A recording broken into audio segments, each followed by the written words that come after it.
TPS pilot ప్రాజెక్టుగా ప్రభుత్వం 4 పాఠశాలలను ఎంపిక చేసింది.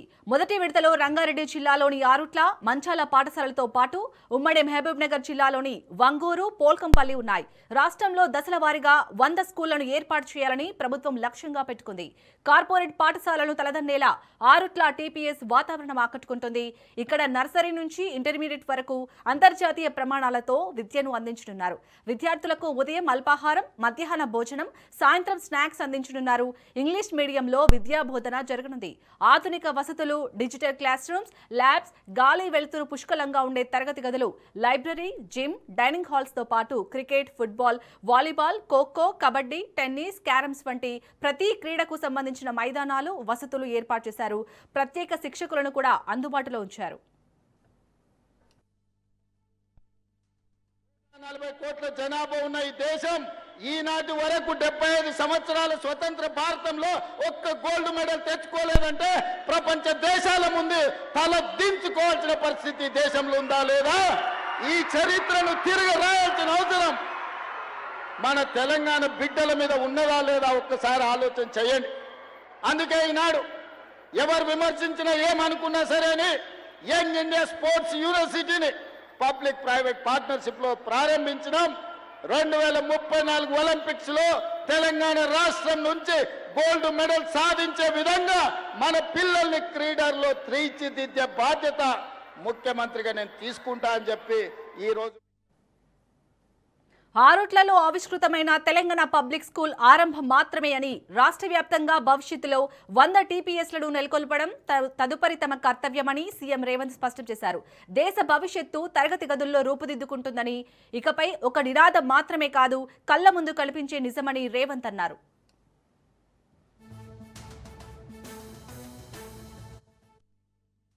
ఎక్కడైనా గంజాయి తాగినట్టు గాని గంజాయిని చూసినట్టుంటే తక్షణమే పోలీసు వాళ్ళకి చెప్పండి. మీరే మా సమాచార వ్యవస్థ. ఈ సమాజాన్ని బాగు చేసుకునే బాధ్యత మా విద్యార్థుల మీదనే ఉంది. ఎక్కడ డ్రగ్స్ ఉన్నా, ఎక్కడ గంజాయి ఉన్నా, ఎక్కడ గంజాయి బానిసలు ఉన్నా పోలీసులకు తక్షణమే సమాచారం అందించండి. వాళ్ళ మీద కఠినమైన చర్యలు తీసుకోవడానికి ఈనాడు మన ప్రభుత్వం ఉన్నది. అందుకే మిత్రులారా, ఈరోజు తెలంగాణ రాష్ట్ర ప్రభుత్వం ఒక అద్భుతమైన కార్యక్రమాన్ని తీసుకున్నాం.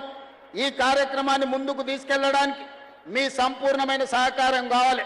తెలంగాణను దేశానికి రోల్ మోడల్ గా తీర్చిదిద్దగలరు. అందుకే మీరు అండగా నిలబడండి.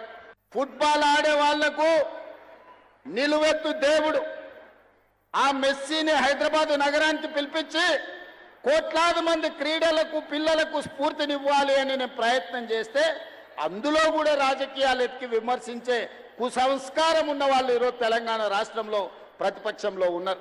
ఆయన డ్రగ్స్ డాన్ కాదు, మాఫియా డాన్ కాదు. బ్యాంకులు కొల్లగొట్టాడు, ప్రాజెక్టులు కట్టి కూలగొట్టాడు, కమిషన్ల పేర్ల మీద 1000 కోట్లు కొల్లగొట్టాడు. ఫుట్బాల్ మైదానంలో అద్భుతాలు సృష్టించే మెస్సీ తెలంగాణ రాష్ట్రానికి వస్తే గర్వపడాలి.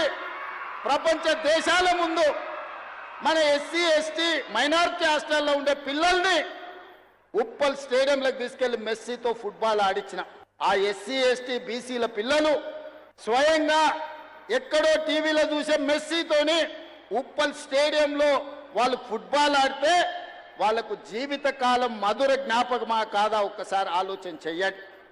ఇవాళ క్రీడల్ని ప్రోత్సహించాలని ఒకవైపు నేను ప్రయత్నం చేస్తుంటే రాజకీయ స్వార్థంతో రేవంత్ రెడ్డి మెస్సీని వేస్తాడా అని కొంతమంది కడుపులో మసిమసి అయిపోతున్నారు. వాళ్ళు ఎంత కుళ్ళుకుంటే మనకంత మంచిది.